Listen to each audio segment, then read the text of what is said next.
everyone. Welcome in to Tofu Tech Talk. Wait a second here now. We have lost my companion. No, I've brought him back to life. There we go. Welcome everyone to Tofu Tech Talk. This is a podcast show where I invite Twitch streamers with very interesting and educational backgrounds. It all started with STEM, but now we've branched out to other things. We've done languages, we've done history, and today's wonderful guest is a musician. We have Jonathan Ong. Please introduce yourself as much and as little as you'd like. Wow. That's far more serious than I thought it was going to be. Hello, everybody. My name's Jonathan. I have a doctorate in musical arts, specializing in the classical performance. You think I'd have actually prepared a little bio, but I kind of haven't. I did a lot of traditional work, and it was all very serious. I've previously been kind of okay at what I did. I had a lot of scholarships and prizes and things like that. I worked with Kauai for a while, and I went on little concert tours in Australia and New Zealand, and I did some performance in contemporary music and things in the UK, but just like little things here and there.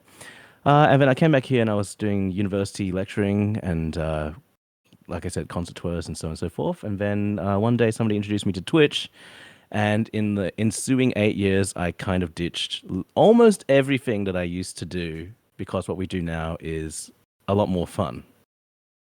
You said so many amazing That's basically things. I need a pen and paper to log a lot of the questions. First of all, okay, so you said the first thing you said you have a doctorate in music. So I know what an MD is. I know what a PhD is. Not to be crude, but what is your D? Okay.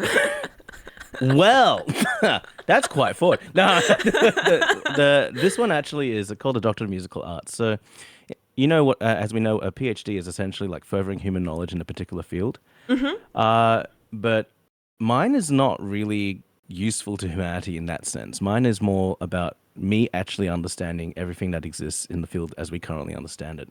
So we have a major and we have minors, and so my time was spent mostly doing literature reviews, many literature reviews every week across music education, music industry, jazz, and of course my my major, which was classical music performance.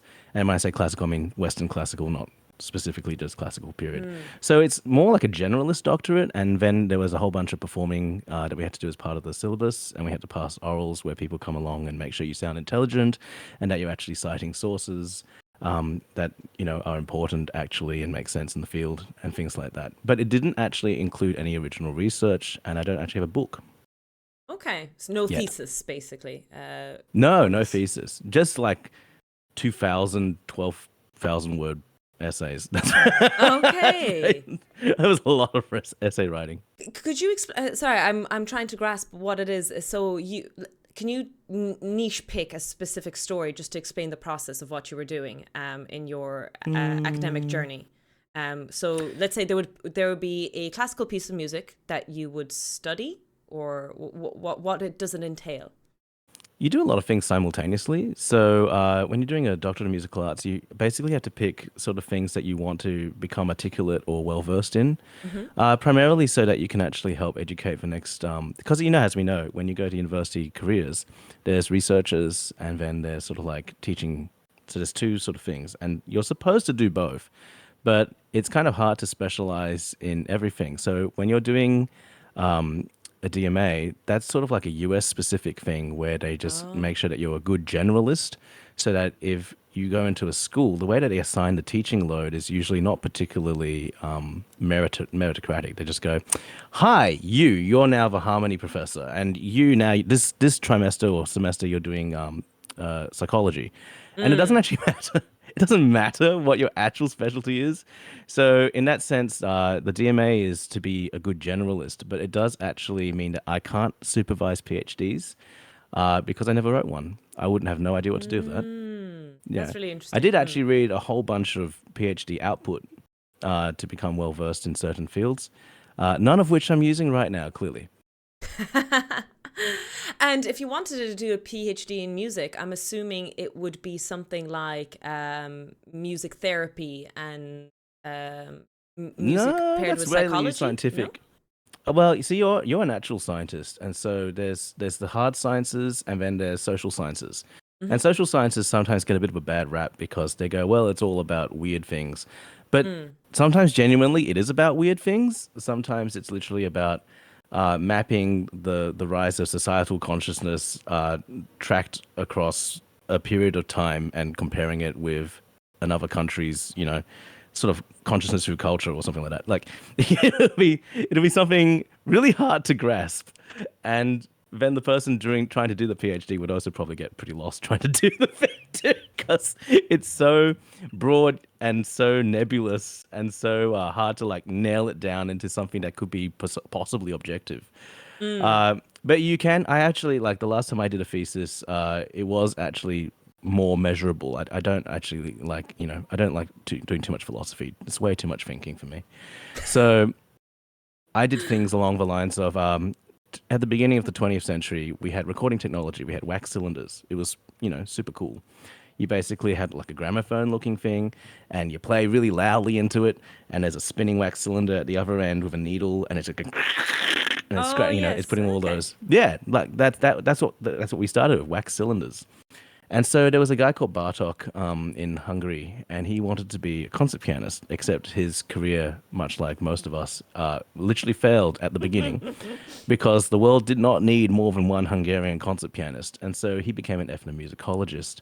And while he was so doing, he had like this literal concrete plinth that he loaded his wax cylinder recording machine into the back of his little car, and he drove all the way through the countryside of Romania and Hungary, and he would basically record all the townspeople there recording their folk songs, and they played it a certain way, and we have those wax cylinders preserved. Amazing, really amazing. And then he turned them into piano pieces, and in those piano pieces, he played the timing a certain way. And then in modern music, 100 years later, we still play the same pieces because classical musicians are essentially custodians of like the past, and in some ways, not completely, but yes. And then I gotta make sure that I don't like just slander entire areas of my field, but at the same time, they also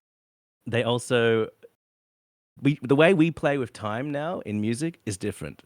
So the speed at which I'm talking to you is pretty fast because I'm aware that this is quite a long story, and I like to try and get as much of it into a rounded detail as possible. If it was more dramatic, I would pause. Now, when we do this in music, we call it rubato. When we speed up and we slow down, overall the pacing should be somewhat similar, like your pulse. But that playing around with the time, going faster and slower, is what we call rubato. And so my thesis at that point was just tracking the differences in rubato using the recordings that we had from that wax cylinder recording of the peasant folk to how Bartok translated it and used rubato in his music directly from his recordings of the peasant folk as the composer, and then what we would consider a competent concert pianist today, how they do rubato in the work and across the 100 years, essentially. So That you is can be so objective with cool. music.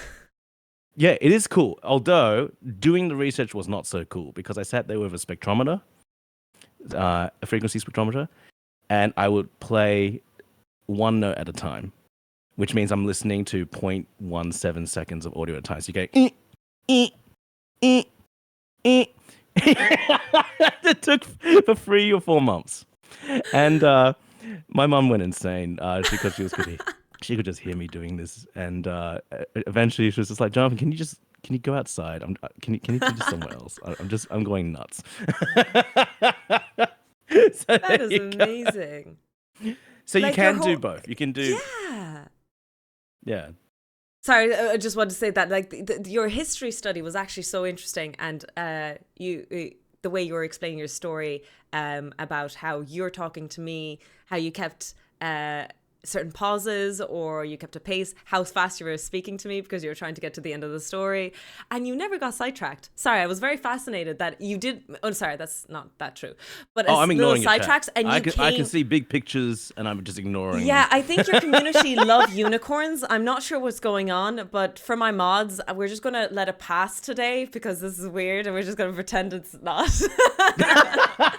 Look, My mods, don't ban people for showing butt stuff. There's some weird licking and butt stuff going on. That sounds so bad. That literally sounds so bad. Yeah. Look, as you can see, I can explain. It's just going to take a bit of time. I don't know if you want me to. Okay, for channel lore, I think we need to explain some of this stuff. It's getting a bit weird in here. Oh, yeah. Can you guys calm down? They can't calm down. I actually contemplated not telling them that I was doing this, but then I thought they should actually come and see a streamer who has brains. And they might give them some edification. Like, this is a very, very educational channel. So I'm sorry for bringing my corrosive influence in here. But basically, streaming to me, when I started it, I do music requests on Twitch. So people come in and they go, can you play X, Y, or Z? And I've lived under a gigantic cultural rock for my whole life until Twitch, essentially. So most of the time the answer is no, I have no idea what that song is. And so the only way I could actually become kind of slightly more interesting to people and not just play the music of long dead people from 300 to 400 years ago for hours on end to nobody, was to learn their pieces by ear on the spot and then make improvised arrangements. So this is where I started as a streamer, and as a result of that, I actually basically sort of like a circle of inspiration, like a collaborative process. They educate me, I learn things, I practice my craft, they get entertained. So it goes in a circle like that. There's a downside to this. I mean, there are many upsides. So the many upsides are my community actually provides a lot of assets and lore themselves. The downside is I don't really control anything. I could. I'm aware I could, but if I did, I actually somehow think it'd be way more boring. So one of the problems, not problems, one of the things is that sometimes they give me things that they want me to do that I really just don't want to. And so I have previously successfully ignored completed goals in the past that I didn't set. But this one backfired on me quite badly. So they basically started demanding a pony stream, a propos of nothing, by the way, a propos of literally nothing. Nothing I do or say or possess at the time has anything to do with horses, ponies, unicorns, centaurs, anything. No, nothing. It was a pet-free zone, essentially. And so my community is very empowered, and they basically demanded and funded a pony stream. And then they go, now you're going to do the pony stream. And I'm just like, I have no idea what this means. And they go, well, we don't either, but it's your problem. And so I said, well, it's just going to go in that big hole where all the other ideas that you forced me to do go. Where it just sort of sits in limbo for a long time. And unfortunately for me, this time round, somebody was around who's been around for quite a while. And she was like, this idiot is just not going to do anything. It's clearly never going to happen unless we make something happen. And so she goes, can I have like access to your stream assets as they stand? I'm like, yeah, absolutely. There you go. Because, community empowerment and whatnot. Okay. And so she painstakingly reskinned a bunch of my alerts into pony versions of themselves. So she literally masked me out and put a pony there. And it'll be, for example, playing bells. I'll be playing bells. She masked me out, and then the pony will be playing the bells accurately because she's also a scientist of sorts. 100% accurately. It's crazy. And because I refused to schedule the pony stream, she initially thought she would do 5 of these, but she ended up doing all 50 over a period of some months. That's a lot of free time. No, that's just a person who is intensely supportive. I tell you what. They literally reskinned every single one of my alerts over that period of time. And then eventually they said, give me access to your stream elements. And I said, okay. Because I don't know, I say okay a lot apparently. And she basically set everything up and she just handed me the keys and goes, okay, now do the pony stream. And I hadn't seen most of the output. And it turns out that the output was delightfully professional, like ridiculously good. And so I just said, hey guys, if you get to a certain support level for this, we'll just keep this. It's like too sad to just go, thank you for your 5 or 6 months of work. Now we will delete it after this single stream. So I just didn't delete it. And they were like, here, make you feel better about it. We'll fund that. And so they did. And then we just didn't delete it. But unfortunately, that meant that now 50% of my assets were pony. And then they just kept adding more ponies after that. And I got sent a unicorn in the post. And actually And then multiple. the unicorn And emote happens. by the way, that emote I did not ask. No one asked. By the way, no one asked for that to happen either. What happened was we made a stream team this year. I don't think of myself as a particularly large streamer or anything, so I would never be like bold enough to make my own stream team. But somebody in my community who's been there for years said, "Hey, a lot of us stream. Can we have a stream team? Just put your name on it, and we'll like run a stream team." I'm like, "That sounds great." So I made a stream team, but then they unionized, kind of. And one of my tier 3 supporters went over to another, like subscribe to a professional commercial artist in my community. And that guy was like, "Oh yeah, this is the guy who suggested the pony stream. Oh, I know what I'll do. I'll reward him." And he made the Ong Pony emote. And so that got premiered on one of the OJB stream team streams. And when I showed up, they all spammed me with it and said, "Hey, if you want to actually have control over this thing that's happening, you have to put it on your channel. That's it." So I was like, "Well, it's really cute. Sure, okay." And then the artist was like, "Here you go. I'll give this to you as a present." And so since then, now we have more and more pony emotes, which are all gifts, by the way, which is crazy. And the tier 3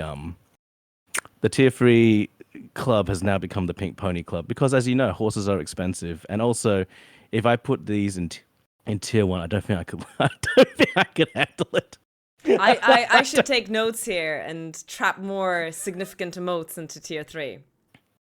It only works if it's something they desperately want. So my community, and the only downside is that when I go everywhere now, it's like, "Oh, it's the pony streamer," and I still don't know anything about horses. No? Nothing. No, Should basically organize. nothing. Fund a IRL stream of when you go out to. I you know, have riding ridden a stables. horse as a child once, and I also have ridden a horse as an adult, and I don't think I've got the leg muscles for riding a horse as an adult right now. I think I will literally fall off. They're not easy to ride. They're not easy to ride. No, they're not. I used to love And horses. they can tell. They can tell that, like, smell because fear. I think I've been free. Yeah, no, they can just smell it. They're like, this person's inexperienced. So the last gotta horse take I advantage. actually went on a little trip with, like, one of those walking tours. The horse eventually twigged that I was just clueless and having a good time and a bit of a soft touch, and literally just stopped to eat everything and then tried to drag me off its back by rubbing me against a wall. It's just like, "I had enough. Get this thing off." Just it's like it just kind of just had enough of me. So me and actual horses, we don't have an extensive relationship. Not a shall I strong say. bond. Not a strong bond. I have no problems with them as an animal. I think I actually also kind of like the fact that it's a pony that they've settled on because I think it's a unicorn. dogs no? and cats. It is a unicorn, but they initially started by demanding a pony stream, so it's very confused. It's clearly one of those things that I fought out a lot, as in not much at all. Well, thank you so much for the backlore of the pony incident. From here Well, on thank in, you it for will be letting no me. rant about it. Yeah, no, thank you for that's the first time I've managed to actually get all of that out. It's a very long story. You've been And not trapped especially inside. interesting. It's literally just getting trapped by your own community into a thing that's kind of really fun. Part of your story, though, in the beginning, when you mentioned how, your whole community that you've built on Twitch is that, they request songs and you learn from Twitch and you teach Twitch, and really, really like that because that's kind of the premise of my whole thing as well. You've been very kind saying, this is a stream with brains or anything like that. But here's the thing. There's a lot of things that I don't know. There's a lot of things that you know. And if you have, let's say, 100 people in the chat, there's 100 people in the chat who know a lot more collectively than I do. And so I do pick up topics. Most of the stuff that I pick up and teach is stuff that I actually don't know a lot of about, and my community tends to teach. And I really like that idea of what you do as well. You kind of mentioned that's the premise as well. You said you were a university lecturer for a little bit before you came onto Twitch. I wanted to ask about the Twitch stuff, but what did you actually lecture in university? I'm curious personally. So because I was a performance lecturer, it was mostly about performance practice in different eras of time. Mm-hmm. And there was some unfortunate period of time where they decided that I was the harmony convener. So basically, I teach about harmony is essentially like if music is a language, harmony is all about how you spell the words, the grammatical rules, sentence construction, things like that. There's only one problem, and that is as a person who speaks English, our school system actually stripped all that out. They never taught us actual grammar, and so but Yes. that's so like in with music, I did learn the grammar. I learned atonal and tonal harmony and things like that, but the way that I actually as a musician myself, the way that I play music and experience music and enjoy music is more instinctual and relies more on the like a really huge amount of experience with different genres, with different artists, and so on and so forth. So the whole sitting down there and going, yes, and this particular chord can function as a pivot, and it actually has two different names because we're going from one key to another key, and over here we could actually call this or that, but if we call this, it functions in these ways, and then that wasn't really me as a person, and so then the university really tried to make me do that because none of the other lecturers really wanted to teach it either, let's be real. And I was the newest. So there was the harmony stuff, and then there was performance practice. So things like what actually makes a performance good? Why is this performance better than this one? And what is historically informed? Is this a historically informed performance, or is it like totally breaking the rules of this particular period or genre and things like that? So that's the sort of things we'll do. And then we'll do like workshops where people will come and say, hey, we've put together this band and we're playing this thing. Because it wasn't just classical, it was also in popular contemporary stuff as well, because the university teaches a fairly broad range of students these days. So what else did I teach there? I kept one thing from the university currently, and that's where I came home from just now, actually. It's a bell choir. Oh. I conduct a bell choir, which is just fun. I had an unpleasant realization tonight, though. I was just thinking about it. I just realized that I've been conducting bells longer than the university students have been alive now, which is an unfortunate milestone. Uh, Oh. it's never good. It's never good when you realize that you've been doing this thing So for long. longer than the students have been alive. That's so bad. But you That's think not you'd be really, bad, really good but at them. it is a sign of you progressing through life. Yeah, we are progressing through life. There's only one direction to go, right? So you just Exactly. have to make every Unfortunately, year as much of a banger entropy as only allows it possible. one way. That's right. That's right. We've discussed entropy on my stream quite a lot Oh, do because my stuff we? breaks constantly. Yeah, Oh, yeah. We that just sounds call like it Murphy's Law accelerated more than entropy. entropy, no? No, it's entropy. My Is room is it? the Bermuda Triangle. Fair. It's Fair. so too humid and stuff just rots. Oh. See, we did talk a little bit about physics and you made it through the conversation. You were so worried earlier. Because you didn't use the word theorem. It's the first time I was exposed to your channel. I think it was a raid I came in on with Bloody Drongo.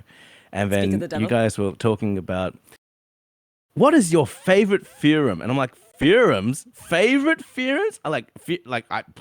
I mean, there's formulas and stuff I was forced to learn, but I never had a favorite. It was just stuff I had to do. And then all these people, including Bloody Drongo, is like, my favorite theorem is, and it does this. And I was like, what?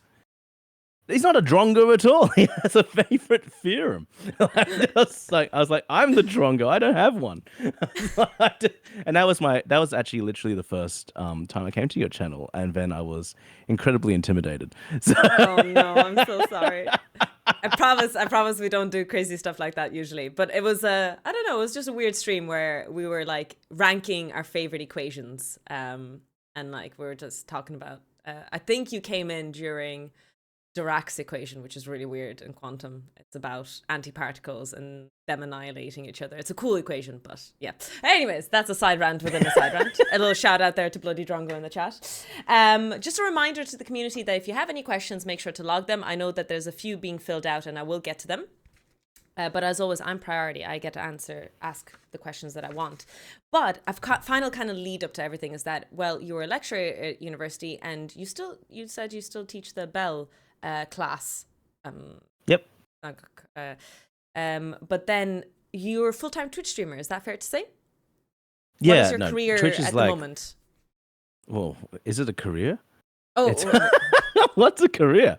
I mean, even at university, there were like portfolio careers are the way to go, and like it means you used to do little jobs here and there. And so it used to be doing some commissioned performance work, and then doing some commissioned composition work, and then doing a whole bunch of teaching at 2 or 3 different schools and the university, and that was my life. Just every day was doing a different thing, and cobbling all of these sort of like itinerant work together, you ended up with most of one full-time income, which is a bit sad to say, but that is literally how music works in most places. Actually, everyone just sort of like scrambles around and does this, that, and that. It's like musical odd jobs.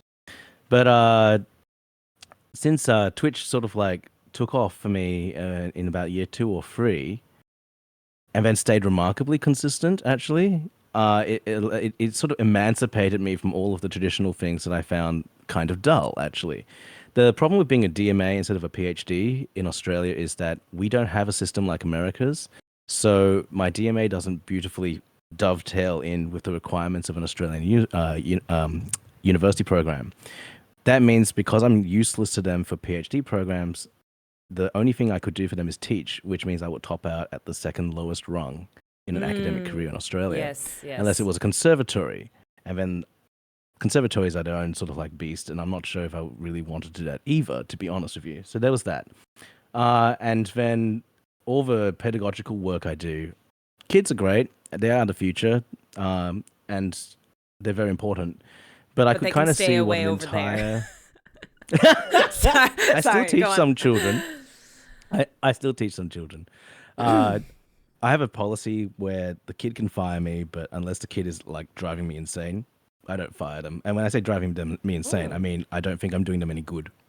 Because I often don't want to teach. Like it's a different kind of energy. It's a creative energy in itself, and you've got to like they come in, and you actually have to match their mental energy and communicate with them in a way that that delivers concepts in a way they understand. And children are literally just people, just the same as every other person. They just don't have all the filters built in yet, or some of the other structures, like enculturated structures that we give them as they, get educated, literally, or just live.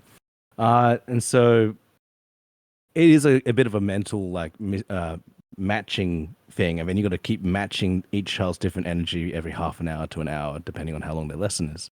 And that I found very tiring. So once I finished teaching, I didn't play any music. I didn't compose. I didn't do anything. So it was literally just like that. So I didn't really want to make the rest of my life that either, because then it's like, well, what was all these scholarships and prizes and stuff for? I'm not making any music. I'm literally just teaching other people to do the same thing. And there's a joke that we call it being institutionalized, because you basically go from school and go straight back into school. You never leave school. And I really didn't want to just be in school my whole life. Funnily enough, I'm actually not that enthused about school at all. I don't know how I ended up finishing a doctorate in the first place. I just didn't quit. I just kept going. I thought it was pretty much the only option I had as a musician in Australia to have some sort of stable career, you see. So yeah, I have got a lot of persistence. I think classical music is sort of like masochistic in the first place. So you can grind your way through a whole bunch of painful stuff for the rest of your life thereafter. It's a really good skill to have in some ways. But yeah, the Twitch streaming sort of took off, and I started doing it quite seriously initially. It used to be quite serious. We were family friendly because I was like, this is an educational kind of channel. Doesn't stay long, and does it? This is... Well, no. I actually did a survey at some point, and my community, I was just like, how old are you guys? Just let me know. Here's the age ranges. Between the legal age to be on Twitch is 14 to 20, 21 to 30, 31 to 40, and so on and so forth. And it transpired that all my community was 30 and over. There was literally one person in their 20s, and there was one teenager who doesn't come anymore. So I was like, wow, why am I family friendly? None of you need this. You don't need us to be family friendly. So let's toss that out the window. We can now start swearing. We can now have like slightly more adult songs. They really took that to quite seriously. And then at some point, actually recently, it's really spiraled off the deep end, because I also realized that currently where I live in Australia, there's not a lot of corporate involvement at the moment on Twitch, and they all just go, "Do you have a TikTok? Do you have a TikTok? We'll fund you for TikTok." So yeah, and so basically, I was just like, well, there's no corporate sponsorship either, and YouTube just takes all your money as a musician, no matter what. So literally, the only people that you're trying to keep happy are your community. That's it. So I was like, let's take the brakes off. Just took the brakes off, and now we have like this giant unicorn dumpy emote. Mm-hmm. Listen, it is what it is. It got to keep your community happy. No, I think I'm in a similar boat that we did a little bit of a survey of age, and we're all over 30 as well. So yeah, It's a lovely place, Twitch over 30, to be honest. I It's think not like so, a yeah. huge place, but it is one of the best. It's like, if you think about it, right, when you're in university, that's pretty much our last time, the last time that most of us will ever be in a crowd of people our own age. Because when you go into the workforce, you have juniors, seniors, it's all very segmented. And most places in the world, like most social spaces in the world and workplaces, there's no congregation of people. But on Twitch, you basically get to select your own people. And one of the reasons why I love streams like yours and communities like yours is that we are of a similar age. And so we have a certain style of communication, phraseology, social mannerisms. So certain things carry over. Like younger people are so used to talking to Siri and Alexa that they come and bark orders at me like I'm an AI. There's no social niceties at all. Their first thing is, oh, here's the music bot. Let's ask the music bot to do this. I didn't realize that's what you just it kind of something clicked in with me about some of the mannerisms I see. Okay. It's interesting, isn't it? So we as a society, across multiple societies, like just in the whole Western Anglosphere, we're destroying social manners with tech. And we're destroying the ability to relate to people with tech. We're destroying lots of things with tech. You and I and our communities are of a certain age where we grew up without the tech. And because we grew up without that tech, we did the old school thing, and then we are actually surfing. We are the blessed generation in a way, because we are surfing some of the best old school educational philosophies and societal upbringing, and we are getting the benefit of all the new toys. Of the tech and itself. We actually understand how to use the tech. We actually understand how like a car works, most of us. Like, you know, we know how to do things, but in the future, like the students I'm working with now, one of the reasons I haven't quit my university job completely is because I want to see what the young people are doing. I don't want to just age out of relevance. I don't want to go, my lawn, you know, there's young people on it. I want to see how they're going, what they want to do. Are the kids all right? And actually, I've met so many impressive young people. Like, yeah, the kids are great, but at the same time, the kids have been given so many black boxes of things that, you know, you put something in and stuff comes out, including my niece, for example. And I'm rambling, so cut me off or interject anytime.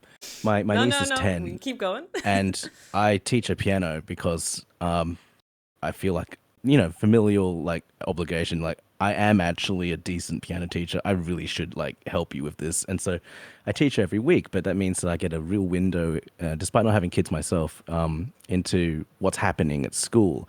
And schools are nuts. Schools are like, yes, you now need to make this memorized presentation. She's 10. Memorized presentation. Okay, that's fine. With a science poster. Okay, that's fine. Except it's not a poster anymore. Now it's like a 2.5 minute YouTube video style with green screen and visual effects. I'm sorry. She's 10. She doesn't even have her own computer. Who's going to be doing this?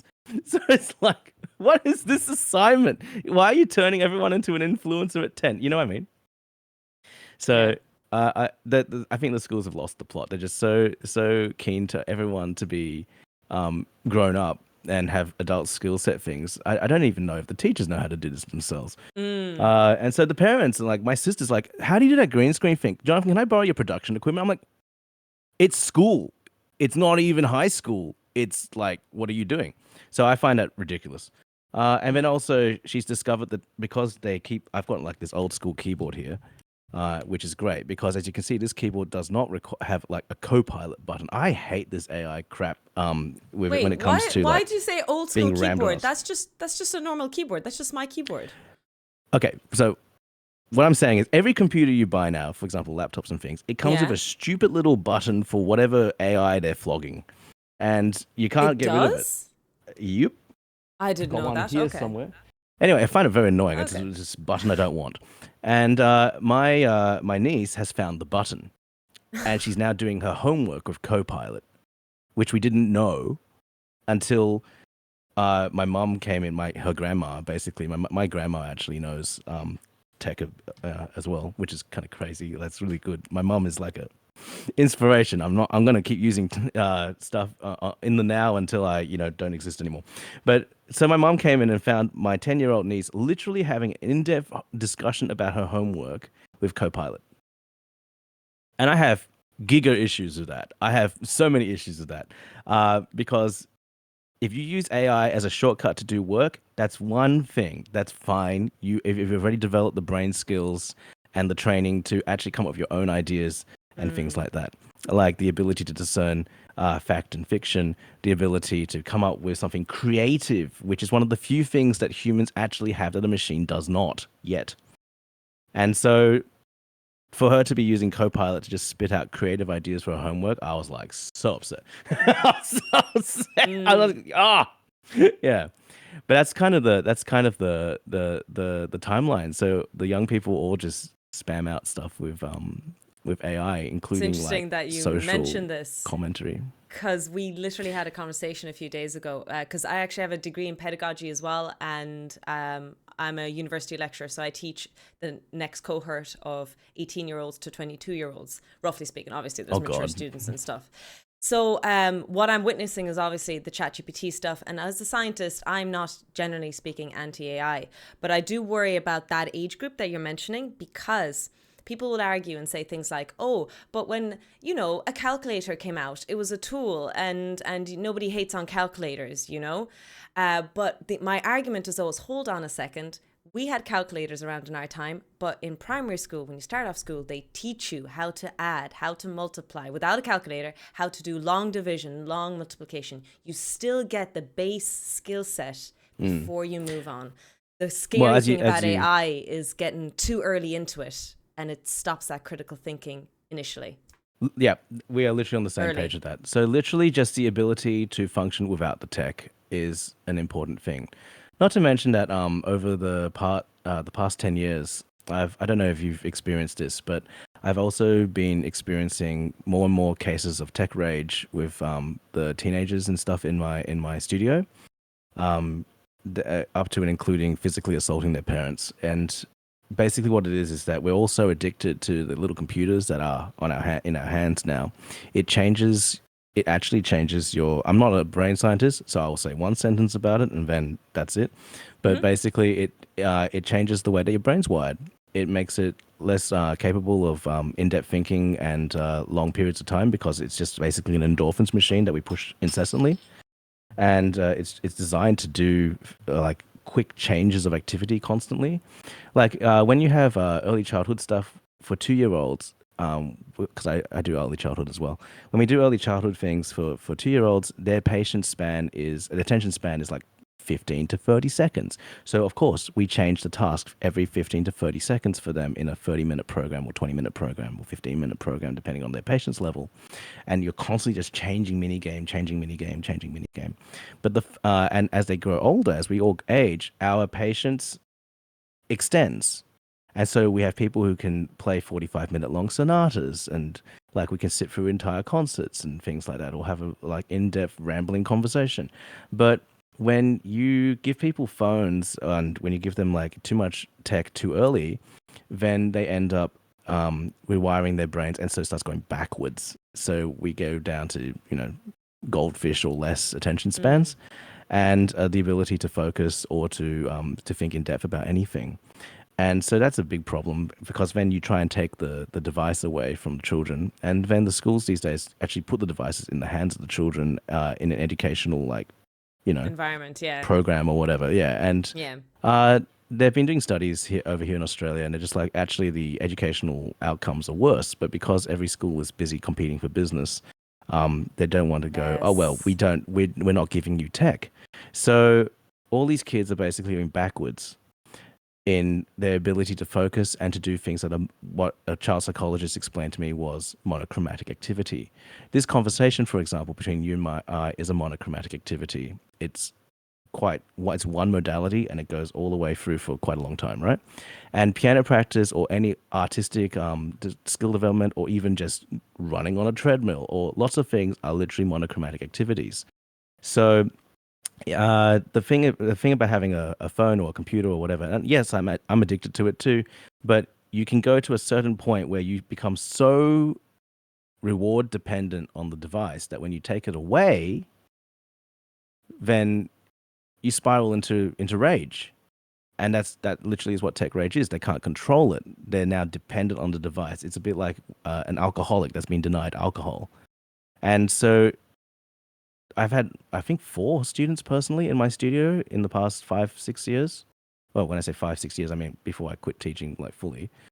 And they literally, like, I'll be like, you're not practicing, you're not doing anything. You're fine when you're in the lesson, but there's stuff going on. And so I'll talk to the parents, and they'll be like, no, they're not doing any of their schoolwork or anything. And then that one, like, I usually stop seeing them around the time where there's violent explosions at home. And so the parents are like, he punched dad in the face and broke his nose, and like Oh like my we God. just tried to take the iPad away and things like that. So I started asking questions from a child psychologist because I was like, what can I do to help this? How can I handle this? And he says, actually, once it gets to that stage, it's extremely difficult because they're physically rewired. So what you want to do is you actually don't want to give them as much tech as much as possible for as long as possible. I'm like, so how long? And he goes, your brain only finishes at the age of 24. I'm like, well, that's impossible. Like, Yeah. they need computers and things for assignments and so on. And he goes, well, the only thing you can do is go, I know, the only thing you can do is go as long as possible without it. Definitely don't give them, tech in their early years. Another one of my educational mentors was just like, all of children's sort of like behavioral patterns for the rest of their life are set in the first 3 years. If you haven't like given them a basic set of disciplinary principles, boundaries and things like that, and sharing and all that, they may not get it. Yeah, You no, haven't done a good absolutely. job at the beginning, and everything builds on top of it. Yeah. That's you've Anyway, really amazing insight, and you've really reflected on that as something that I wish a lot of other lecturers, not going to name or shame anyone, would reflect a little bit more on the teaching and what to do to improve. I can just say, even witnessing it with the new income of 18-year-olds each year, that yeah. I can tell the difference between a parent that gave PC to their kids and a parent who raised iPad babies, or like that Oh iPad yeah, I've had generation. children. Yeah, You can and see it. you feel so bad for them because Yeah, it's because just it's not their they fault. That's the thing. And it's all no hindsight, they as in they they had didn't no know control. what they don't know. So you can't even blame the student for this. And it's so difficult to teach them, supposedly this really high tech student who like knows everything about Apple, iPads, everything. But how, when you save an Excel sheet, where is it stored? I can't find it. How to send an email with an attached file. You're struggling with these basic things because so much tech is now easy and A to black the box. touch, exactly, and that disconnect is quite real I've with actually a got lot my of first students. iPhone, and I've always been Oh. an Android person, and this is my first iPhone because I got it because of the camera. I discovered that I like real cameras, and sometimes I have to do social media stuff, and I'm alone. So I was at PAX actually. I was at PAX, and I was trying to shoot something that I had to shoot, and I had no one with me. So I said, "Hi, here's a camera. Can you push this button for me?" And just pointed at me. No one could do it. No, no one could do it. I was like, so I actually bought this so people can actually oh, that's my partner. Ah. I bought this so people could actually help me because we are now so inexperienced with specialist, equipment, I suppose. I suppose is what a That's camera crazy is now. because back in our day we'd have the little digital camera, Well, I don't know if you had And it as everyone, well. everyone knows how Yeah, to do never it. had the little But digital before our phones. I've noticed this thing tries to stop me from doing anything it doesn't want. And like I try and look for certain files in it, and it's like, oh yes, good luck. Like I opened the file explorer and it's like APEK UX. I'm like, what the? It's not. It makes no sense. Why can't I find any of my freaking files? How do I get all these photos to this thing? Oh, get more iCloud. What do you mean get more iCloud? Just plug in my computer. No, it doesn't work. Nothing works. Just keep you in the that drives me insane. The only reason I have this is because of the apps on it, and then the rest of that stuff, Apple like really tries to make it hard to use. And because it's so dominant, like anytime you get your students, like you were saying, that's why I brought this up. Anytime I try and get my students to like make a video or to send me a thing, they can't do it. They have all this stuff. They were born with it, and they can't do anything. And I'm like, what is wrong with you? You're supposed to be better at tech than me. I'm supposed to be your old uncle or whatever, and you're supposed to help me with my phone, and I have to help you. Yes, this is a really weird generation where we're stuck helping our parents, but we're also stuck helping the next generation as well with tech. That is definitely something. That's why I said we're the blessed generation, because we grew up like hacking around with Microsoft DOS and modding like games and writing shitty little programs in BASIC, and like we have a very basic understanding of how things work, even if we don't really have anything more than that. And so these days, everything is a black box, and that's my problem with AI. It's even more of a black box. Now everything is going to be like, oh, you just ask the computer, and it's your friend, and it tells you. Like I saw Kickstarters for social companionship AIs, and I think that's the beginning of the end. That's so dystopic. I hate that so much. We're never going to talk to anyone ever again. We're just going to talk to a computer that's like, I'm your friend. I love you. It's like far out. I can't believe we're gonna how live in the Matrix. I was gonna say, yeah. I can't believe also how like natural the conversation is going. I hope. What's your timeline like? Because we are approaching the end, and we haven't even gotten to the questions yet. Oh, I don't have an end time. Actually. Perfect. It's when I fall asleep. Okay, but so I talk a lot. Do you have coffee? So. Yeah. Okay. Good. This is tea. I can get more. At some point, I'll switch to Coke. Let me log. Okay, so right in the beginning, right before the interview kicked off, Tails asked, "Hello, Jonathan. Do you work with other content creators in your country, like Balloon? Bell-un? I'm not sure who that is." Actually, I've worked with Bells before. Oh. And it was a really fun time. Content creation is kind of an interesting one. So yeah, I do work with other content creators, and in fact, I'm working with some right now. But the form of content creator, like, collaborations with music, the only way to do it back then on Twitch was for one person to make a track, essentially, make most of the music, and then for somebody else to build on top of that, and then only one person would have the finished product. So everyone should just go to that stream and watch that. And then the first person who's making the bass can't really communicate musically. There's no interchange of ideas. There's just, I make the floor, you make the walls. And then everybody goes and watches the complete product somewhere else. And even the person making the floor can't hear the finished product. And so to me, that was exceptionally unsatisfying, because when you're collaborating with something, the whole point of collaboration is for an interchange of ideas, musically, like to swap solos and sentences and to build off each other and things like that. And so if I'm just yapping into a void, and because I have all the instruments, I'm usually the person who's making the floor. If I'm just yapping into a void and everyone is off, I don't even get the interaction. So, I don't enjoy it at all. So that's the first thing. And the second thing is that means that I only want to work with people when I'm with them in their city. So that's when I went to Belle's place, and I actually worked with her in her room. I brought my own kit and hooked into hers, and then we had a good time. And I would do it again. I just need to be physically present. So the collaborations I do right now are basically I write music and I exchange art. So some of my emotes came from one of these art exchanges. I make backing tracks for their stream, and they make art for my stream. And so I've got some really cute emotes, like Ong Bao, for example, is the latest one that we got from that exchange. And I also write sort of like music for people's cinematic endings and things like that. And we're going to make an art book and things like that together. So this kind of collaboration is the projects I'm working on now. And they take a bit of time too. So yeah. I really want to. I just don't do a lot of live collaborations for music at this point. Hey, But never that say is, never. That doesn't mean it yes. will never happen. It's just not right now.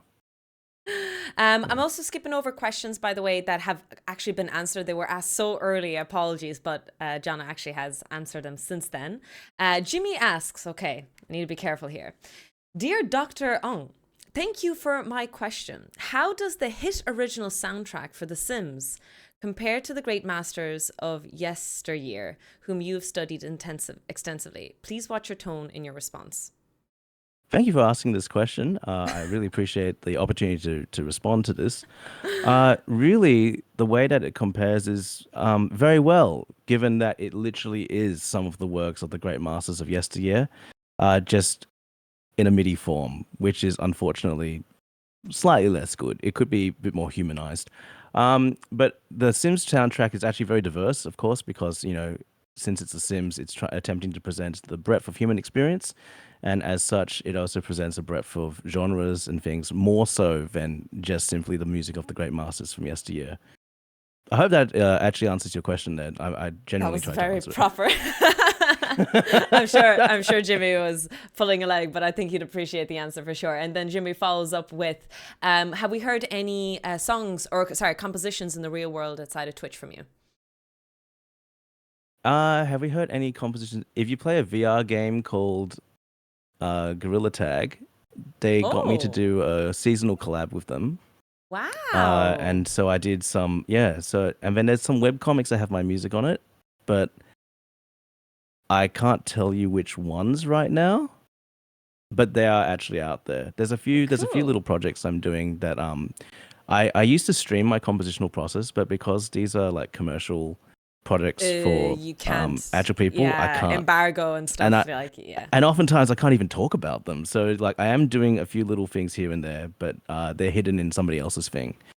I usually sign a big letter that says, I give you every right to do everything with this music in the known universe. And then I just give it to them and then I never see from them again. So you may have heard some and you may not have. I can't even talk about it.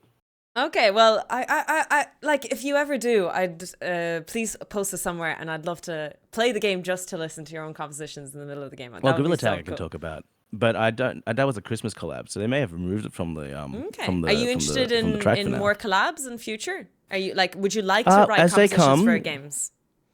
Yes and no. So what I'm doing right now is really stupid and low pressure in a sense. So it's I mean, you saw that my community came in here and made me look really good by posting a whole bunch of licking horses and butts. But really what we are in at the moment is entertainment, and that facet of entertainment is where I sort of like preside over essentially noisy chaos, organized noisy chaos.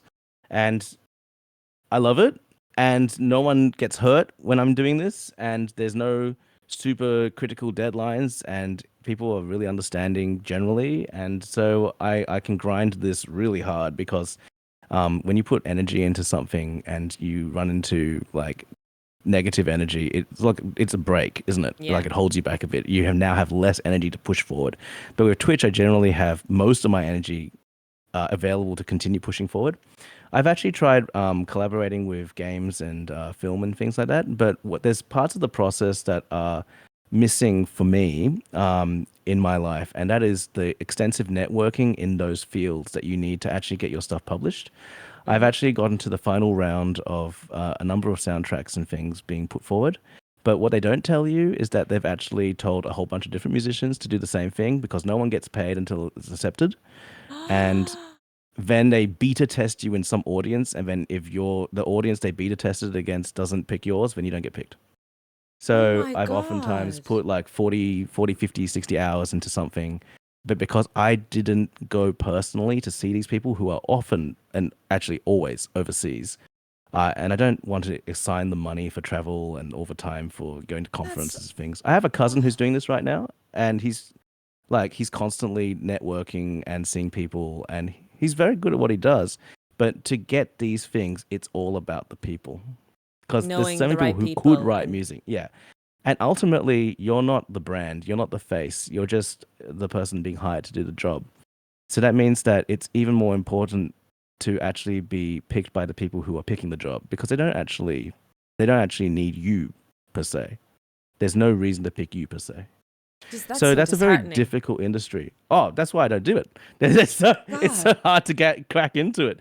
It's a whole full-time job, like lifestyle. Like I've made Twitch my life. When I'm not streaming on Twitch, I'm watching Twitch. And so film composing and video game composing is the same way. If you want to do it, it's your life. I see. You have to Yeah. see the people and all that. Yeah, it's crazy.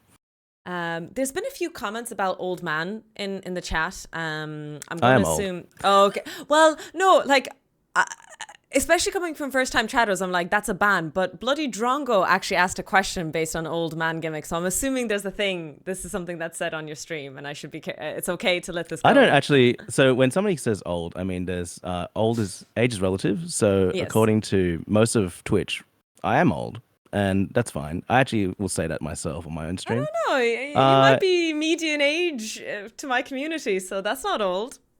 Yeah, no, median age to my community too. We call each other old. Oh, fair enough, fair enough. Okay. But if you look I at see. the broader Twitch platform, the reason why streams like us will never hit like 50,000 CCV or whatever is because we're not the great masses of youth that usually swarm the internet with free time to Yes. watch Twitch streams. It's a very, very nice sort of like really highly curated, self-selecting, sophisticated. I like to call them sophisticated a lot too. Sophisticated That's good. communities. And Replace old that with maturity. sophisticated. I mean, you can be old and sophisticated. I mean, I went to the hairdresser today. I was like, "Hey, can you cover up the receding bits?" He's like, "Yeah, we've got to change where you part your hair." And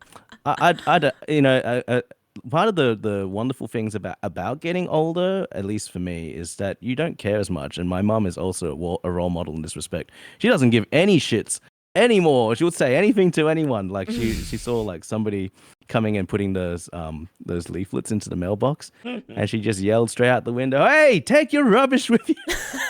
Like she's literally just like this, and I can't wait to be just the same way as I get older. But age For is me, relative. it's the eccentricity. Yeah. I can't wait to get. There's a famous Russian American physicist who teaches physics to kids, and she's like crazy ecstatic and really, really outgoing. She looks like mad, right? And I can't wait to get to that age. I can't wait to be and I'm going to put on a Russian accent just to make it even better. Oh, that'd be amazing. But the question, I'm not rushing to get there. I'm just aware that is happening. it's a badge of honor. Think about it this way. I'm 40 years old. Exactly. My primary full time is being an idiot on Twitch. That's fantastic. That's Goals. so cool. I'm so happy about that, actually. So that's kind of almost a compliment, because how many 40-year-olds are full timing Twitch? Like, not many, I tell you. The question that Bloody Drongo did ask was, given that I've noticed that if you John enough time to talk about any subject, it will eventually devolve into old man yells at clouds. Is there something that actually makes you optimistic for the future, either on a personal or professional or societal outlook? Well, what I said earlier was that the children are great.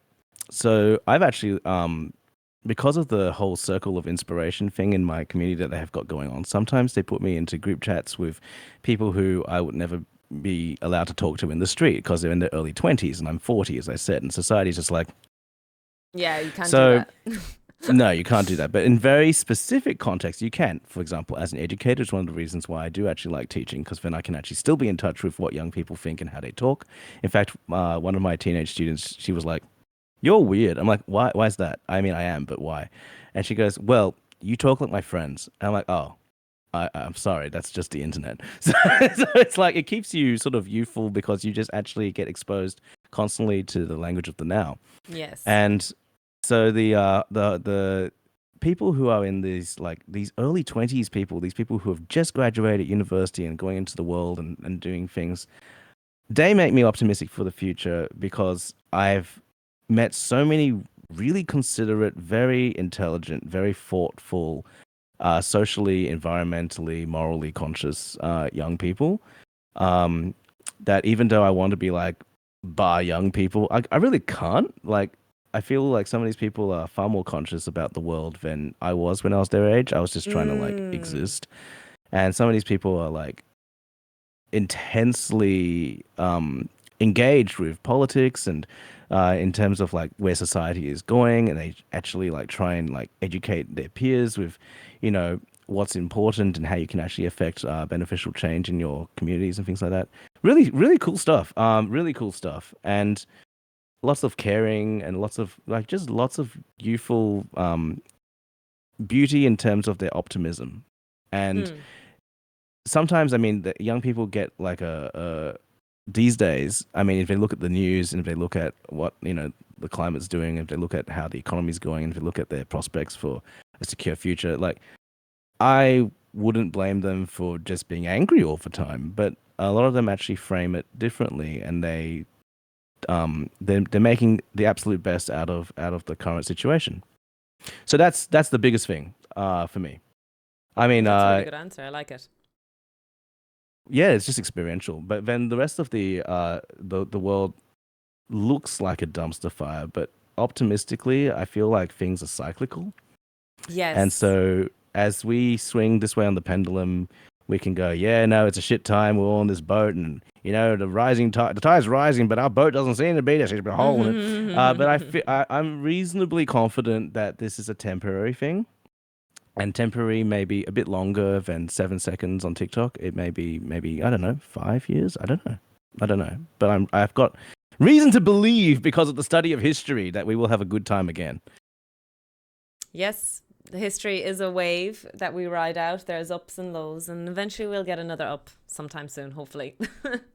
I mean, there was a period in time where we had a pretty long up, so we may be due for a reasonably long down. But people still existed at the end of the down, so... Right. Nostalgia asks, I've been reading a book about optimism. While you are skeptical about some things you talk about on stream, would you classify yourself as a dispositional optimist who, upon coming across resistance, says that sucks, but let's problem solve and try to accomplish a better world? That better world comment just reminds me of Light from Death Note. If anyone knows, like, want to create a better world, we have to be careful about that. Anyways. A general and relatively stable... Sorry, I had to Google that because when you give me a complex concept... I don't know what it means. I don't know what that means either. Personally, this is an AI overview, which means I instantly hate it, but hang on. Dispositional optimism is a generalized, relatively stable tendency to expect good outcomes across important life domains. I mean, do you mean by according to society or for personal use? So if it's society, then I don't think about it much, but I do feel like the youth are trying their best. And so in that sense, I suppose I would expect better things, even if my generation may not be the ones to deliver them. I think the next generation I'm more impressed with. And then as for the personal use, I don't believe too much in relying on luck. I believe in making your luck. And so I'm a pragmatist. And so here's the system I have. Here are the cards I have in my hand right now. Sometimes the cards are great, and then you have to choose which one to play. That's actually harder. Sometimes the cards just suck. Then you just find the least sucky one, and you play that.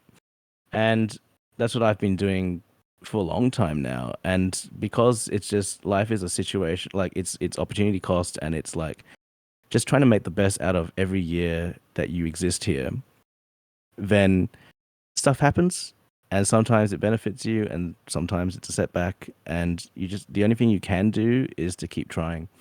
I don't know if that fits into dispositional optimism or not, because I just believe that even if I feel really bad, and this actually did happen to me because a lot of things happen to me, like in the personal, like, you know, it's life. Mm-hmm. A lot of things happen. So oftentimes I don't want to be here anymore. Oftentimes it sounds a bit more grim. And also, like, I just don't feel like doing anything. But one of the things I used to do was go, well, you feel like this now, and you could sit here and wallow in it, or you could get up and make yourself do something productive, even if you don't really believe in it at that moment, even if it doesn't make you feel that good in the moment. One day, you are going to wake up, and if you've done the work, you'll be like, oh, heck yeah, we're here. And if you haven't, you're going to be like, oh, I wish I'd done this. So I don't give myself really any wallowing time. I don't think it's productive. I'm not saying that everyone should do this. I'm not saying that this is like the way, and if you can't do this, you're weak or anything. I'm not saying any of that. What I'm saying is for me, when I had compound challenges, just I won't make it too too heavy, but like my first relationship breakup was extremely dramatic. And almost involved the police. That's quite an interesting one. And then at the same time, my teacher, your piano teacher is really important because they like help you with your career. He got arrested for child molestation, and I testified in court and interviewed for papers. Got blacklisted from a whole bunch of competitions and things. Like my career was like locally screwed. He's not on my CV anymore because it's a death note. And then while we were in the middle of that, my dad got killed in a car crash, and then I got a whole bunch of people shitting on me. Through the grapevine because of the other things that was happening. So this kind of stuff was happening simultaneously. And previously to this, I had been institutionally bullied at high school, and that's in like 5 or 6 hour like rant. But that entire thing informed my sort of like coping mechanism. I had a really strong familial coping like structure. The parents were like always had my back, and then my dad died unfortunately. But then it was like, what do I want to do? How am I going to respond to this? And as I was sorting, I'm his eldest son, so I was sorting through his affairs and his estate. And I was just sitting there and it was like, shit, dad actually provided for a family.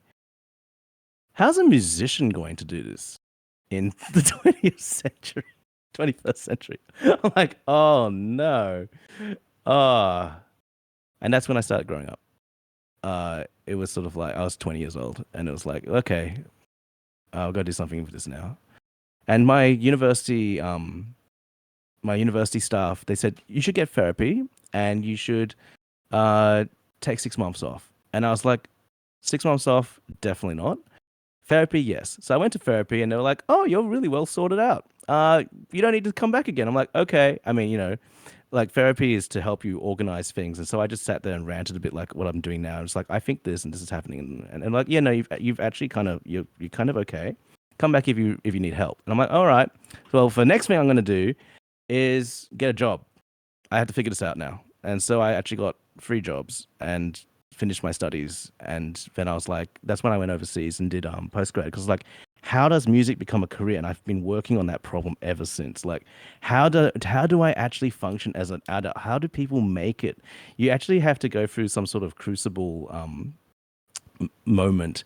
Usually, the crucible moment is when people graduate and there's no job, and you have like 3 to 5 years of just sitting there, just going, I have made a terrible mistake. I don't know what I'm doing. I don't know where I'm going to be.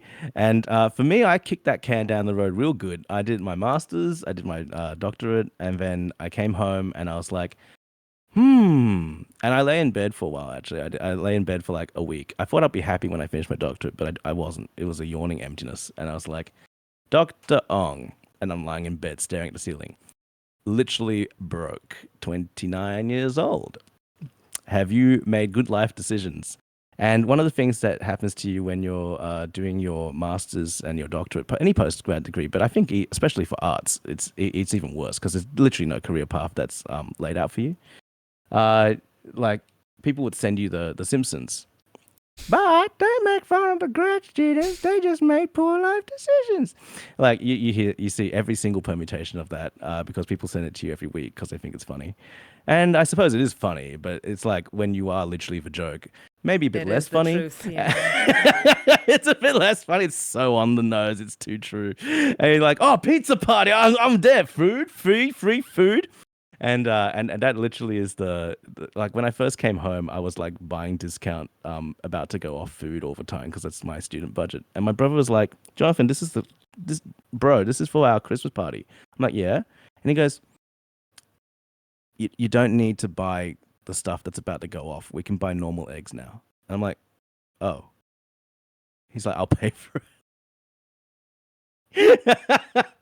So that was where I came from, and so I gave you all that not to like bring the tone down. I'm actually very okay, but shit happened, and it really happened. That was the TLDR, and I feel like since that happened and I managed to survive that, most things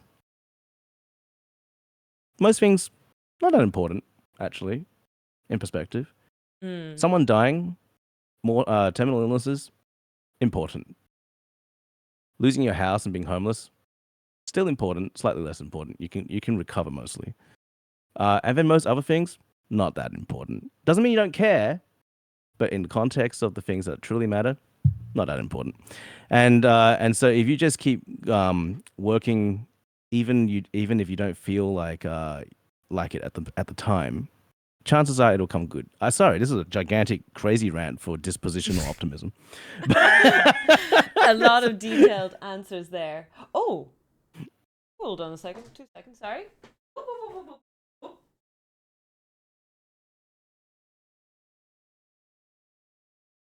Oh, I've unlearned frugal, I think. Apologies. If you look at my setup, it's not particularly frugal.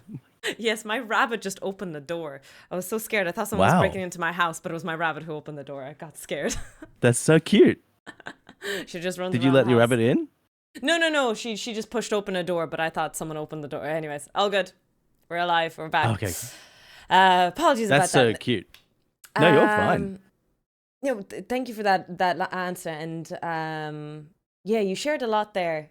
I don't know if we have the capacity to go into it, but I think I like what you say, that shit happens and there is a level of importancy. That's even a term. Yeah.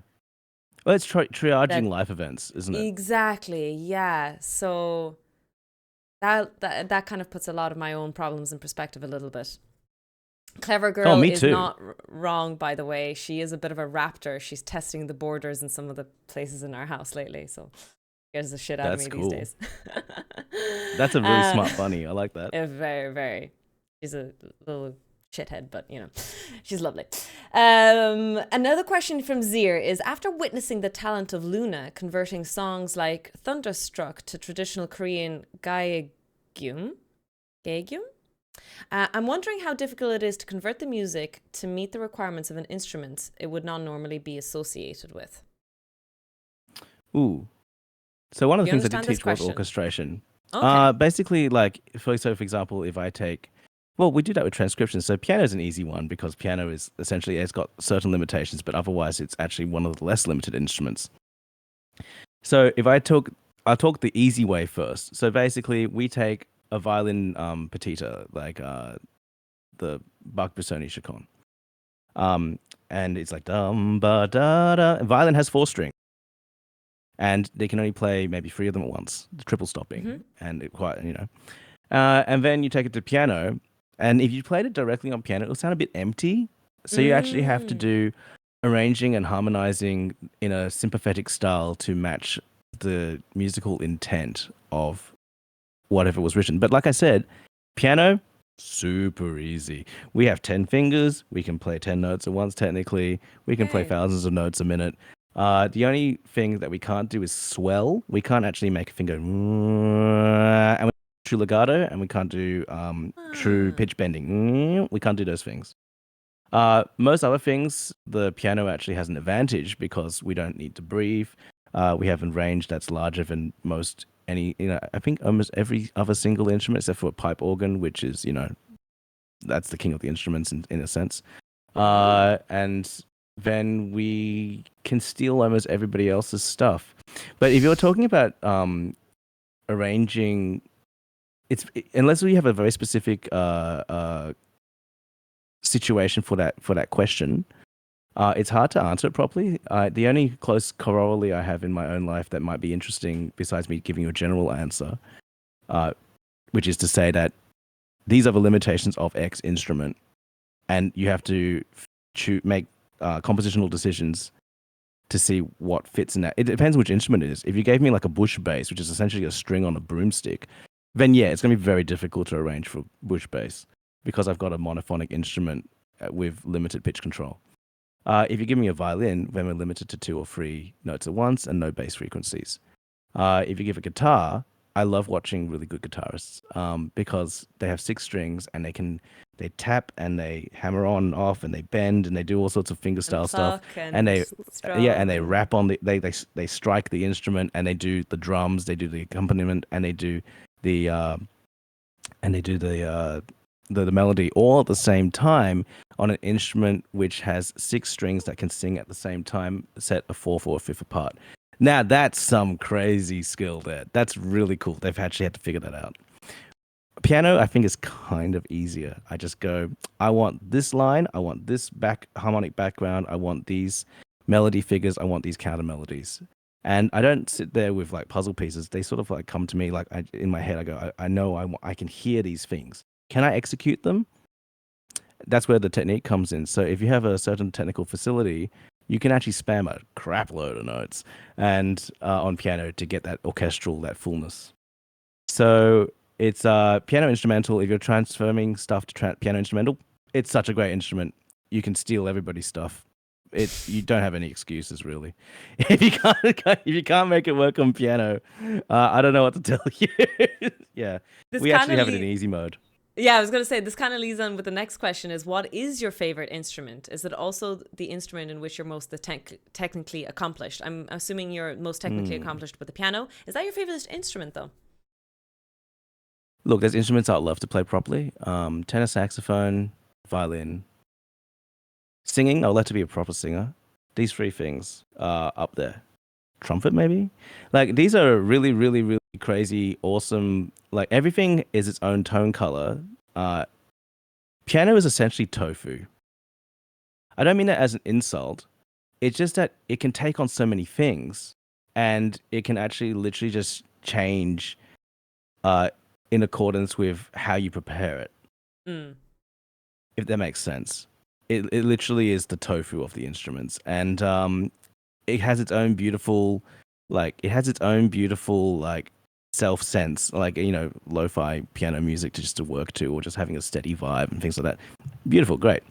But I'm not really an anti-instrumentalist or Jonathan Ong's top 100 instruments. But there's 3 of those 3 other ones I would love in another life to be really, really good at, because they're sonically. I find them very satisfying. But like the Australia's favorite instrument is not actually the piano; it's the cello. Piano is like 2nd or 3rd. But the piano thing for me is my personal favorite instrument, because it has been so versatile, so practical, so able to be flipped this way, that to steal everybody else's things with keyboard skills. It literally, I owe my entire not existence, but my adult lifestyle, like my sort of comfortable lifestyle. I sit here and I have like furniture, and I get on the internet and talk to really cool people, and like my entire everything I owe to the piano. It's harder to do what I do now and make it a going concern if I wasn't able to do keyboard skills. I think it's really much harder as an instrumentalist. That's a very, very good answer. I like that.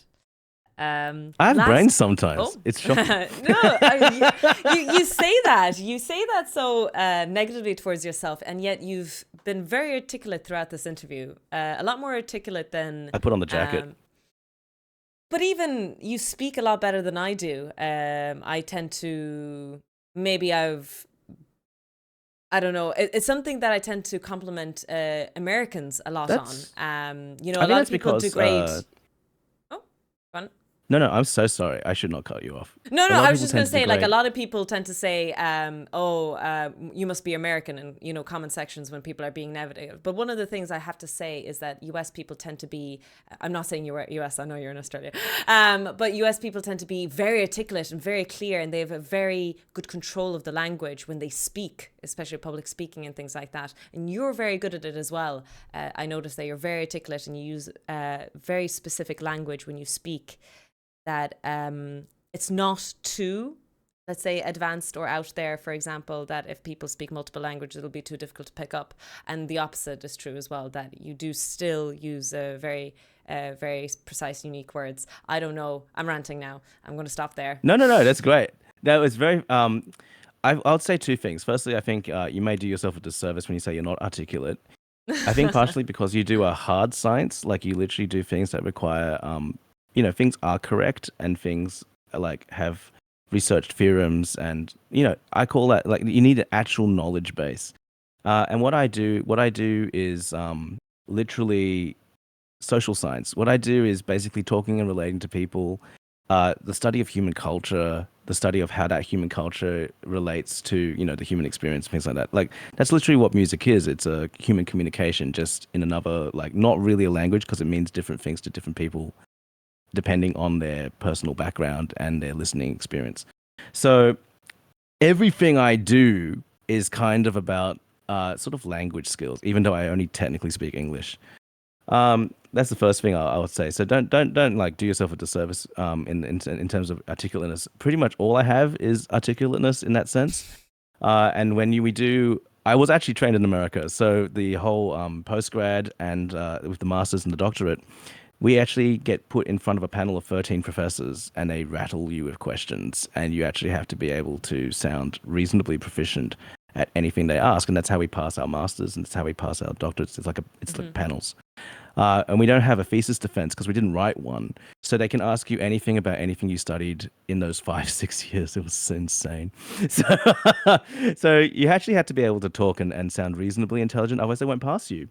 But most of what I do too, when I was working with Kauai, for example, I would actually have to talk about things. They'll ask you questions. There's been a lot of interviews, a lot of teaching, a lot of lecturing.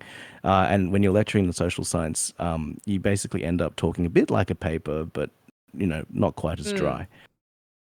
But one funny thing you said is I picked the correct language. When I was first going into my bachelor degree, I was a little bit up myself. I was the scholarship kid. I had a Sony Foundation Youth Scholarship, something. A lot of my peers, because I didn't go to a top ranked performance institution, I went to like a thing that people go, "Oh, you're going there?" Because they're the ones who had the funding, and they were the ones who allowed me to have the teacher I wanted to study with, whereas the top institutions were like, no, you come to ours. And so I didn't want to change. And I didn't know if I liked the culture. So I was like, I'll keep what I know that's working for me and I'll go here. And then were like, well, you can do the scholarship. And I want it. So I came in there and I was like, listening to the average level of my colleagues, and it's not a conservatory. So you don't need to be that good at playing the instrument. So I was a little bit of an insufferable, you know, dick bag, actually. I was just like, I don't really, you know, do I want to hang out with you guys? Like, I don't know that this is going to be a good friendship. And so I'll come in and say things like, salutations, in an effort to drive people away. And they're like, salutations? What the heck? And so I got over that. I got over myself pretty quick. It took about 6 weeks. But yeah, it was... I just thought that was funny because you said that I know what language to use. I think so. Well, listen, a bit of a chameleon with the language. Yeah. So I didn't say plebs. I just said salutations. That was bad enough. Yeah. The Dark Mock Rises asks, just would like to say, Tofu, you're doing a great job. Thanks. Question for both of you. Favorite song / soundtrack you listen to when studying / working? I'll let you go first. Oh. No, you should go first. Oh, first. Okay. So when I was doing my study-wise, I only studied for my bachelor's and master's. My PhD is all research and stuff, so I wouldn't be listening to music. Master's definitely was Interstellar, but honestly, anything by... Hans Zimmer. Yeah, thank you so much for filling in my brain. Hans Zimmer. I really do enjoy... That's one of the few composers I can do that for you.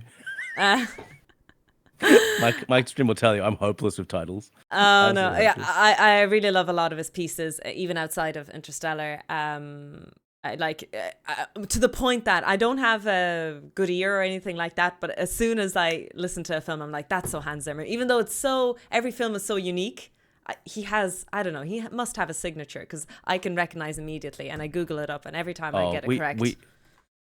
Yeah, we all have signatures. Like everyone has a particular like database or sound that they draw from for their compositional output. And over the years of me being on Twitch, I actually like it changes your signature. So that exposure, which is why one of the other things I really love about Twitch and my community and that circle of inspiration is that they've actually changed who I am as a musician and what I like, and what I write is so much richer as a result. And yeah, it's a bit more geared to the people, whereas before it may have only been geared to classical music nerds. So there's that. But in terms of what I'm, my one, actually, it's Les Mis. All those amazing, strongly melodic deeply sad, deeply angry. I put it on repeat while studying, and specifically Les Mis actually, and Fiddler on the Roof. Fiddler on the Roof actually started really strong for the first half, and the second half then was unfortunately a bit forgettable. But yeah, those two were on repeat for a long time. Can I ask you a question in terms of classical music? Not Yeah. that I know too many. Probably only the big infamous ones. Is there one that you're like really nod your head? Because everyone says,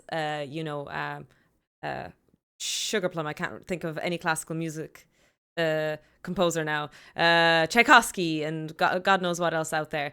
Is there like they always say that they were their generation, their genius.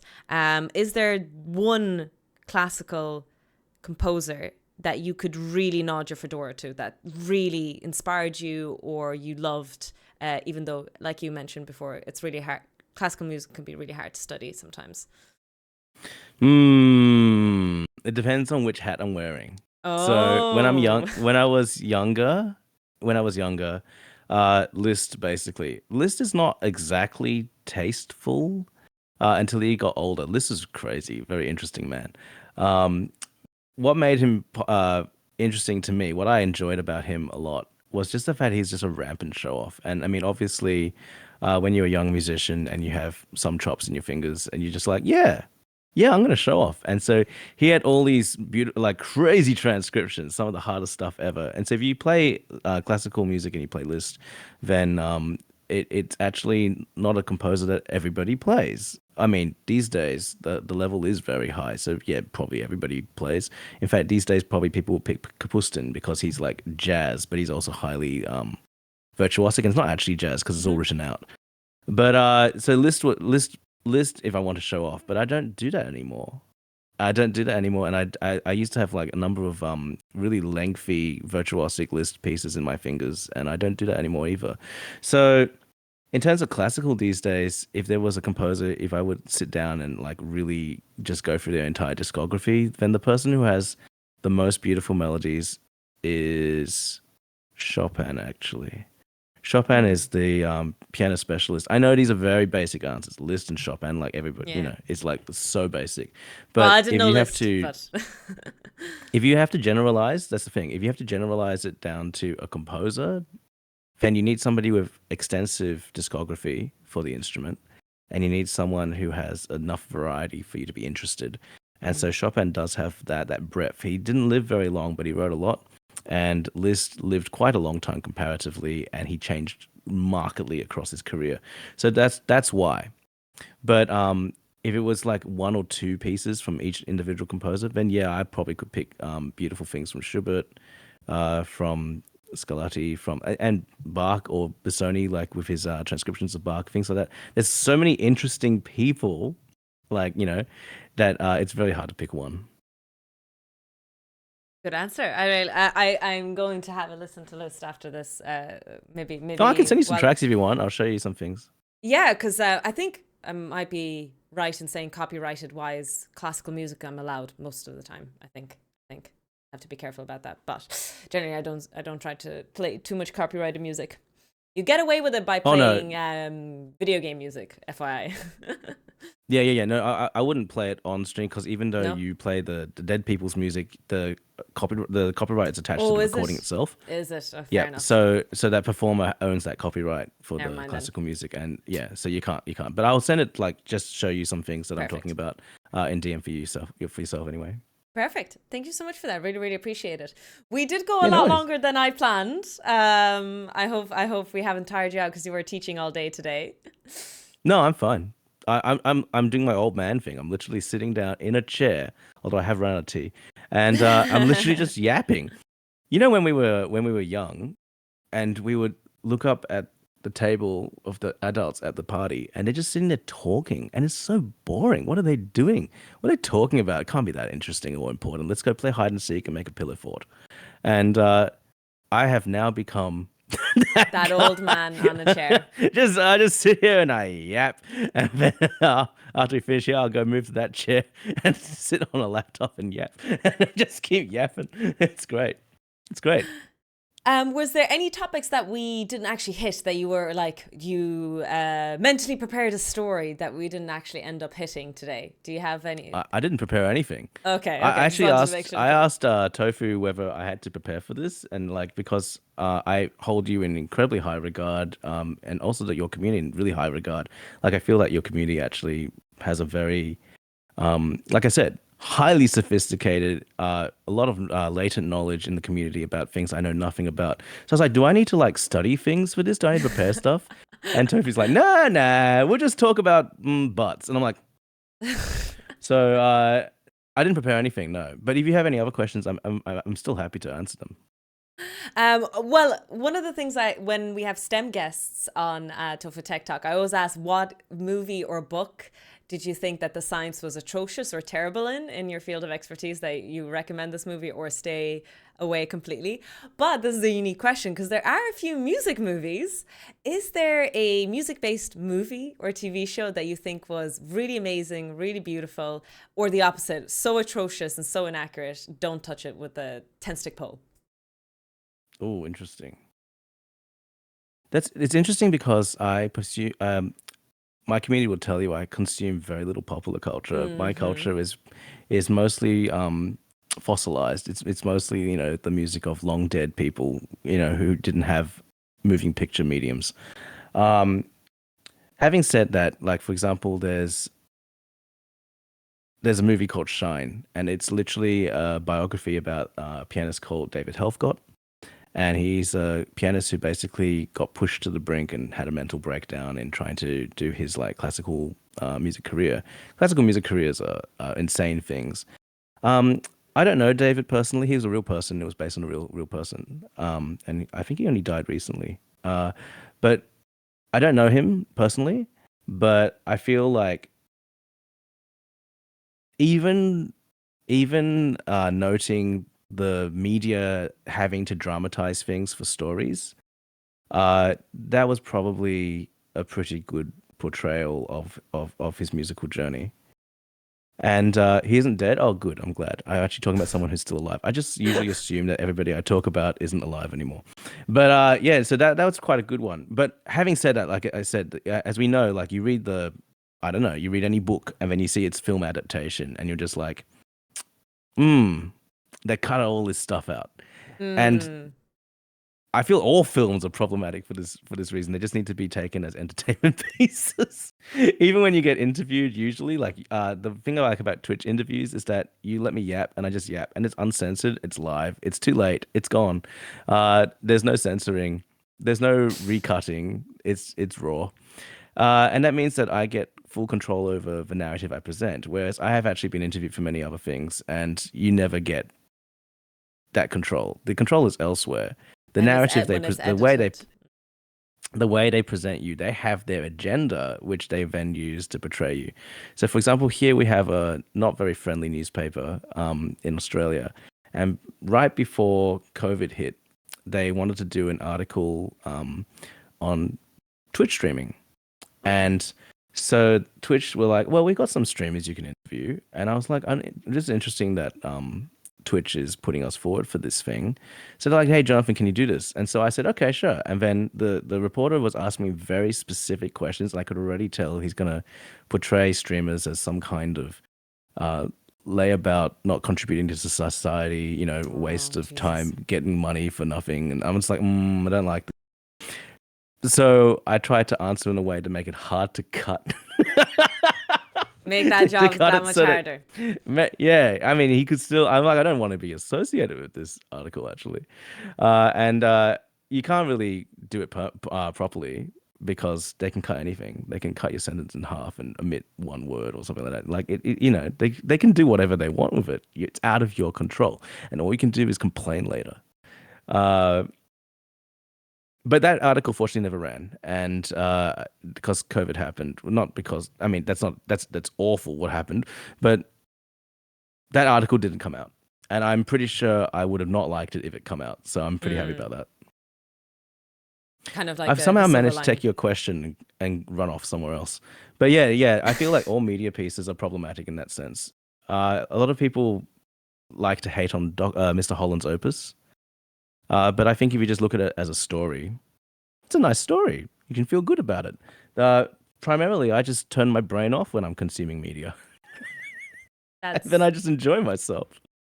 That's probably a good advice to all members of the community here for that. Yeah, but if you're, it's just for me. I think I have enough thinking, and I feel I have enough thinking. Like my stream, I have to use my brain a reasonable amount.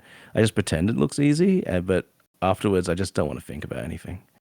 That's fair. Yeah, and so I pick the most brainless stuff to watch on TV. It's like, oh, look, Marvel movie. Stuff goes boom, good guy, bad guy. Oh, now it's murky. Oh, why'd I have to do that? I'm really stupid in my entertainment. No, that's completely understandable, and I'm sure to many people it is very relatable as well. But that does come off that is the end of our interview. Are you going to be Twitch streaming anytime soon? Is there anything special coming out just for my community to jump into one of your streams anytime soon?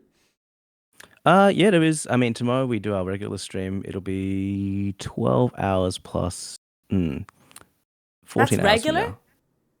Yeah. Oh, sorry. In 12 hours. I thought you said for 12 hours there for a second. I was like, oh, Jesus Christ. That's also regular, though. Oh, Jesus Christ. I only do it 3 times a week. And so basically the way it's structured is every time I do a stream, because my stream is unfortunately it's quite expensive to run actually, because I have a philosophy behind it. And so it basically is like the endless sound buffet. And the main limitation of the stream is how good I am at using any particular thing.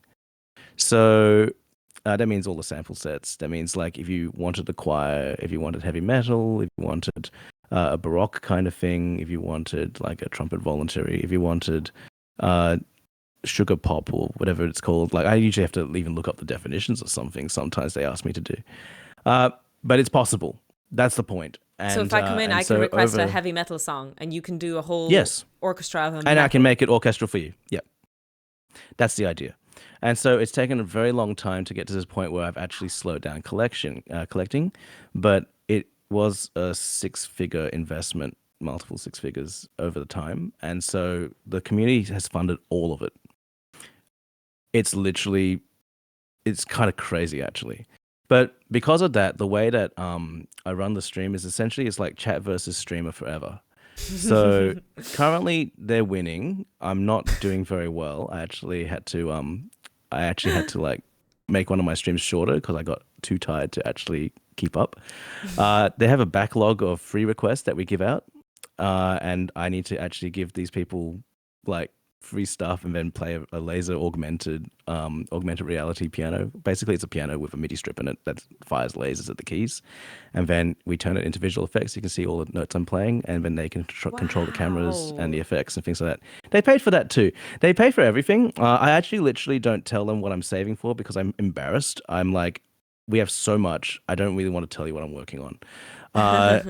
So I don't put up donor goals and things like that. I literally just sort of budget out of the money they give me, the and Twitch then payouts. I go, yep, and I'm just like, hello, you now have X feature, and so they just get new stuff periodically, which is it's a huge privilege to have a community like that. They are insane, and so we basically will be doing, that's our normal thing. So we do that 3 times a week, but Which days? About a month, Tuesday, Friday, and then we flip the schedule 12 hours and we do it 20 minutes from now on Saturday.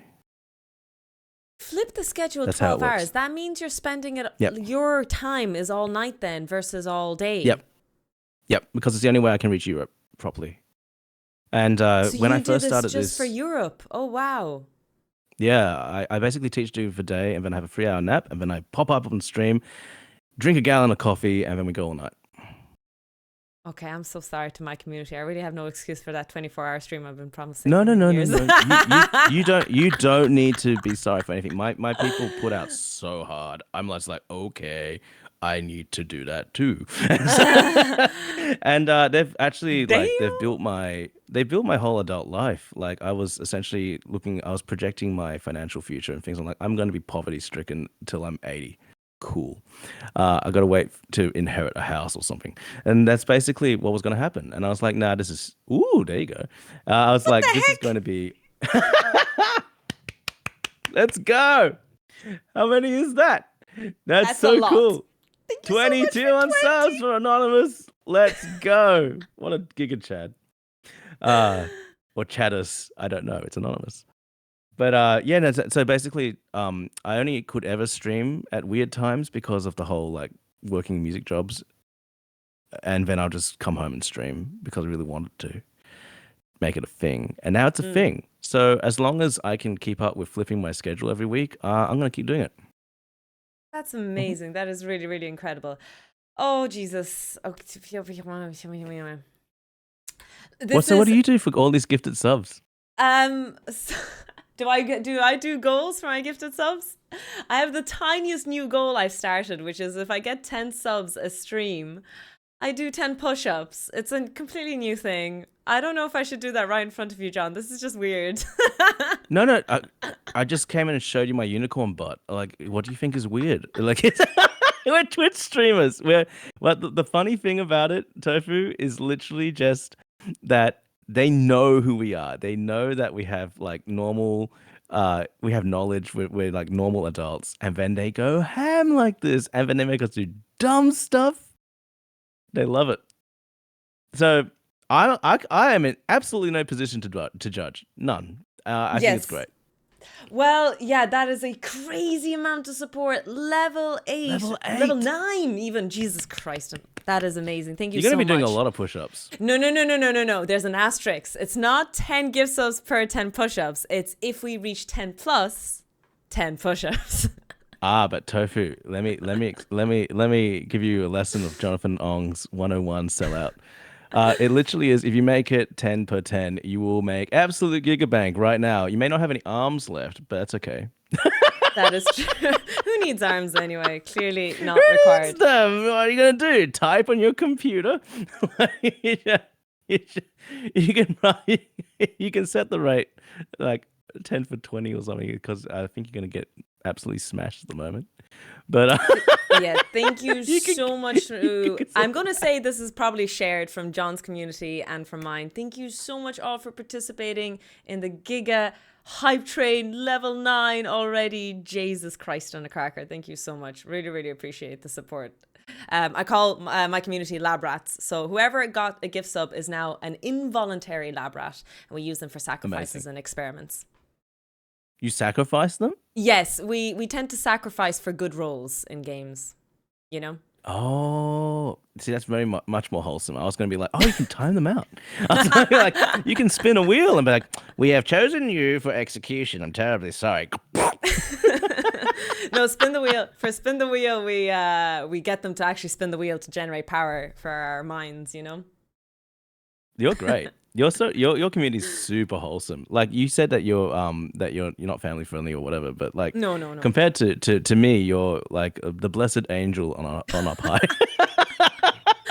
No. You're being very, very kind. My community are just being well behaved. Usually they're a little bit on the naughtier side. I think your community really put it to the test with the butts and the licks, and they're like, oh, let's pretend we're proper here. Oh no, I've never seen them go off. I'm gonna watch now. I'm gonna see you guys when you're not behaving. You don't need to behave in front of me.